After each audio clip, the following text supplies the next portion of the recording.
ಅಂದ್ರೆ ಹೋಬಳಿ ಮಲ್ಲೂರು ಗ್ರಾಮ ತುಮಕೂರು ಡಿಸ್ಟಿಕ್ ಬರುತ್ತೆ. ಇದು ಯಾವ ತಳಿ ಇದು ಇದು ಹಳ್ಳಿಕಾರ್ ತಳಿ. ಎಷ್ಟು ಹೆಸರೇನು ಸರ್ ಇದಕ್ಕೆ? ಇದು ವಿಕ್ರಮ ಅಂತ. ಹೌದಾ? ಎಷ್ಟು ಬಸ್ತಿ ಬ್ಲಡ್ ಲೈನು ವಿಕ್ರಮ ಅಂತ. ಎಷ್ಟು ಬೆಲೆ ಬರ್ತದೆ? ಇದು ಕೊಡೋದ ಅದು ಸುಮ್ಮನೆ ಪ್ರದರ್ಶನಕ್ಕೆ, ಸುಮ್ಮನೆ ಶೋಗೆ ಪ್ರೈಸ್ಗೋಸ್ಕರ ಬಂದಿದ್ದೀವಿ.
ಸೌಂಡ್ ಎಲ್ಲ ಕಂಡಿರ್ತಾ ಕೊಡೋರು.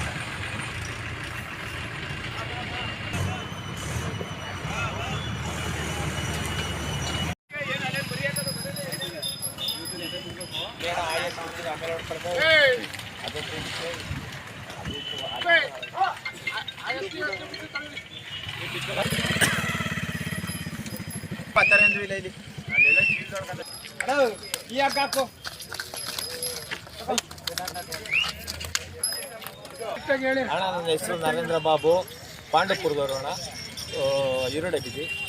ಸರಿ, ಬೇಬಿ ಬೆಟ್ಟಕ್ಕೆ ಎಷ್ಟು ವರ್ಷದಿಂದ ತಾಯಿ? ಬೇಬಿ ಬೆಟ್ಟಕ್ಕೆ ಅಣ್ಣ ನಾನು 12 ವರ್ಷದಿಂದ. ಇದು ಯಾವ ತಳಿ, ಎಷ್ಟು ರೇಟು ಅಣ್ಣ? ಇದು ಹಳ್ಳಿಕಾರ್ ತಳಿ ಅಣ್ಣ.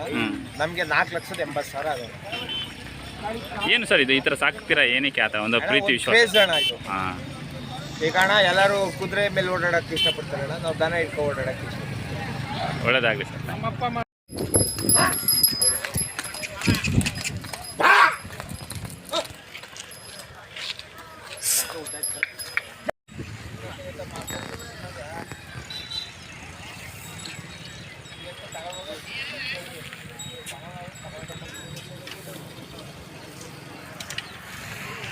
ಲಿಂಗಾಯ ನಮಃ.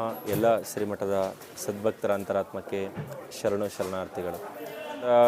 ಹಿಂದೆ ಸಾಧಾರಣವಾಗಿ ಕೊಟ್ಕೊಂಡು ಬರ್ತಿದ್ರು. ದಿನೇ ದಿನೇ ರಾಸುಗಳು ಹೆಚ್ಚಾಗಂತೆ ಪ್ರೈಸ್ಗಳು ಸಹ ಜಾಸ್ತಿ ಮಾಡಲೇಬೇಕಾಗ್ತದೆ. ಆ ನಿಟ್ಟಿನಲ್ಲಿ ಕಳೆದ ವರ್ಷ ಹಾಲಲ್ಲಿಗೆ ಮತ್ತು ಕೊನೆಯಲ್ಲಿಗೆ 7 ಪ್ರೈಸ್ ಕೊಟ್ಟಿದ್ದರು. ಈ ಸರಿ 10 ಪ್ರೈಸ್ಗೆ 3 ಪ್ರೈಸ್ ರೈಸ್ ಮಾಡಿ 10 ಪ್ರೈಸ್ಗೆ ನಿಲ್ಲಿಸಿದ್ದಾರೆ. ಆ ನಿಟ್ಟಿನಲ್ಲಿ 2 ಮತ್ತು 4 6 3 ಪ್ರೈಸ್ ಕೊಡ್ತಿದ್ರು. ಅದೆಲ್ಲ ಈಗ 5 ಪ್ರೈಸಿಗೆ ರೈಸ್ ಮಾಡಿದ್ದಾರೆ.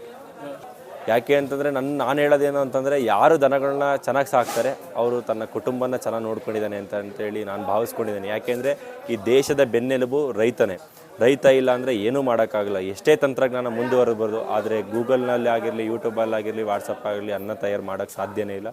ಭೂಮಿ ಬಿತ್ತಲೇಬೇಕು, ಬೆಳೆ ಬೆಳಿಲೇಬೇಕು. ಆ ನಿಟ್ಟಿನಲ್ಲಿ ಈ ರೈತ ಇದ್ದರೆ ನಾವು ಇನ್ನೂ ಇರ್ತೀವಿ ಅಂತೇಳಿ ಆ ನಿಟ್ಟಿನಲ್ಲಿ ಇದು ರೈತರಿಗೋಸ್ಕರ ಮಾಡಿದಂತಹ ಜಾತ್ರೆ. ಏಕೆ ಅಂತಂದರೆ ದನಗಳು ನಮ್ಮ ಮನೆ ಮಕ್ಕಳಾಗಿ ರೈತರು ಸಾಕ್ತಾ ಇರ್ತಾರೆ.